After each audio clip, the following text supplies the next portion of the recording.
there is one place in America where clueless white people should fully expect to get a pass from the tsunami of black mob violence and black criminality and black racial resentment directed at white people, it should be Starbucks.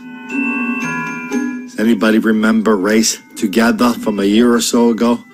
The president, the founder and the CEO, chairman of the board of Starbucks, Howard Schultz, he took this campaign into his stores, reminding everybody that black people are relentless victims of relentless white racism all the time, everywhere. That explains everything. And for 1 or 2 days, they actually told their baristas to go out and tell the customers all about the Starbucks philosophy on black victimization, perpetual black victimization.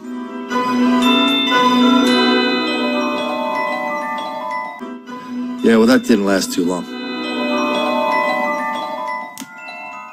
The safe space, the preaching didn't last too long. But I'll tell you what picked up is the fellas decided, hey, if all the white people in Starbucks are going to be so accommodating to black criminality, if they're going to be so down with the cause, then we should accommodate them and visit this criminality upon them, because they won't mind. They will understand that 1, it's not happening, 2, white people do it too, or 3, white people deserve it. Mostly 3. That's what we have in Atlanta.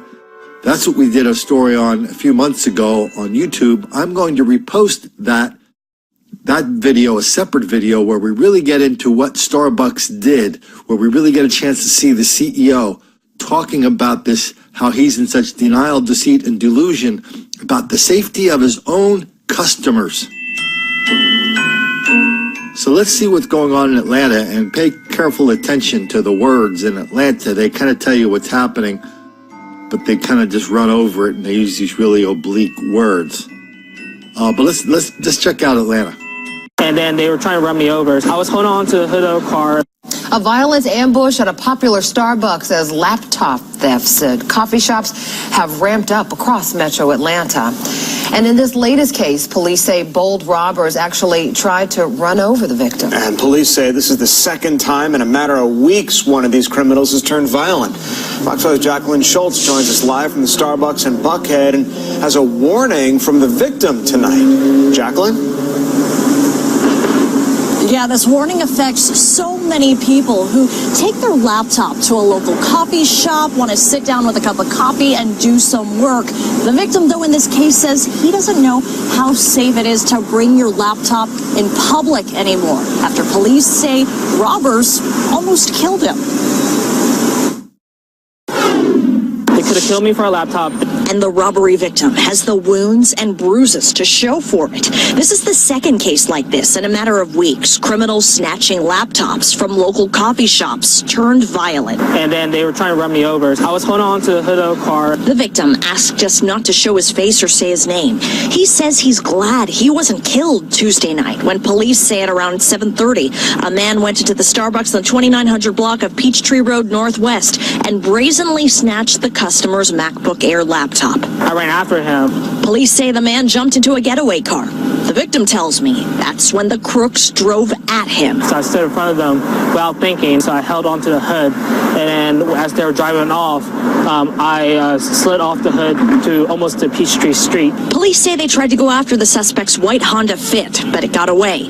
In the past few weeks, throughout Buckhead, Atlanta, nearby metro cities, and even nationwide, Fox 5 has told you about this growing crime trend at coffee shops. He leaned back, gave me a good swift kick to the jaw. And a different violent encounter back in December at another Starbucks a mile away on Piedmont Avenue, where the victim told us he got kicked in the face. Police always warn victims it's never safe to try to get your things back. Starbucks would only say in a statement, "We take great pride in ensuring our stores are a safe and welcoming place and always encourage our partners, employees, and customers to be aware of their surroundings." Now that my laptop's gone, I don't want that to happen again. Worry about the public safety. And police describe one of the suspects as a 5'4" man with orange blonde dreadlocks wearing green pants. Wow, I love that statement from Starbucks. Starbucks is committed to providing a safe environment for all of its customers. No, Starbucks is committed to letting its customers know that black people are relentless victims of relentless white racism at the hands of people who buy coffee for $4 a cup.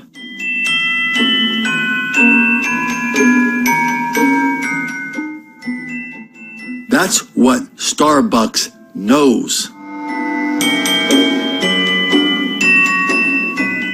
That's their company philosophy. They spent a lot of money convincing people of this philosophy just a year or two ago. I made a video out of it. I will put a link to that video in the show description on Minds.com, but I have also just posted that video here on Minds.com. If you really want to see what's happening at Starbucks and how they have invited this ridiculous level of black violence, criminality, mayhem, and chaos into their stores, and now all they can do is throw their hands up and say, "Oh, well, we didn't really see that one coming." You got to check that video out as well. So I'll see you over there. But in the meantime, if you're at Starbucks, don't do what Howard Schultz. No, you have to. No, that's the advice. Do what Howard Schultz does and did. Don't make the black kids angry.